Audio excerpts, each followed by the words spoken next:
मुंबईत रात्रीपासून पावसाची बॅटिंग सुरू आहे, त्यामुळे सखल भागांमध्ये पाणी साचायला सुरुवात झाली आहे।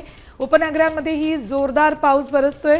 आज मुंबईला मुसळधार पावसाचा अंदाज वर्तवण्यात आलेला आहे। गरज असेल तरच घराबाहेर पडा असं आवाहन प्रशासनाकडून करण्यात आलेलं आहे। रात्रभर मुंबईमध्ये पावसानं जोरदार बॅटिंग केली आहे। उपनगरांमध्ये ही जोरदार पाऊस बरसलाय आणि लोकल सेवा ही त्यामुळे विस्कळीत झालेली आहे। थेट जाऊयात आमचे प्रतिनिधी गणेश कवडे यांच्याकडे। गणेश, रात्रभर पाऊस जोरदार बसत होता आणि याचा लोकल वाहतुकीवर तर परिणाम झालेलाच आहे, पण मुंबईमध्ये आज मुसळधार पावसाचा इशाराही देण्यात आलाय।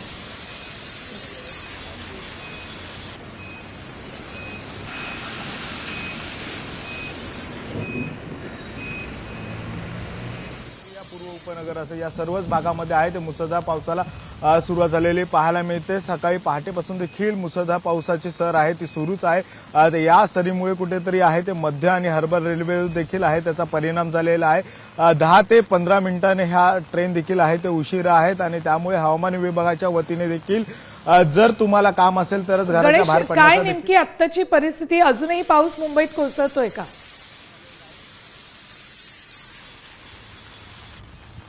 नक्कीच अद्यापही पाऊस आहे ते सुरू आहेत आणि ही थेट दृश्य आहेत की मुंबईतल्या भागामध्ये आहे ते वरळीमध्ये मी सध्या उभा आहे आणि वरळीमध्ये आपण बघू शकतो की पाऊस सध्या सुरू आहे। त्यामुळे मुंबईतल्या बऱ्याच भागामध्ये आहे तो पाऊस सुरू आहे आणि अशाच पद्धतीने जर पाऊस सुरू राहिला तर मुंबईतले काही सखल भाग आहेत आणि या सखल भागांमध्ये देखील आहे ते पाणी जमा व्हायला सुरुवात होईल आणि या पाणी जमा नंतरून आहे ते वाहतुकीवर देखील आहे तो परिणाम पडणार आहे आणि याच पावसामुळे कुठेतरी अवघ्या काही वेळापासून जो सुरू असणारा पाऊस आहे आणि या पावसामुळे आहे त्या रेल्वेवर देखील आहे तो परिणाम झालेला पाहायला मिळतोय। 10 ते 15 मिनिटं ट्रेन देखील आहे। पाऊस जोरदार सुरू आहे रात्रीपासून आणि त्यामुळे त्या सखल भागांमध्ये पाणी साचायला लागले। गणेश, धन्यवाद संपूर्ण माहितीसाठी।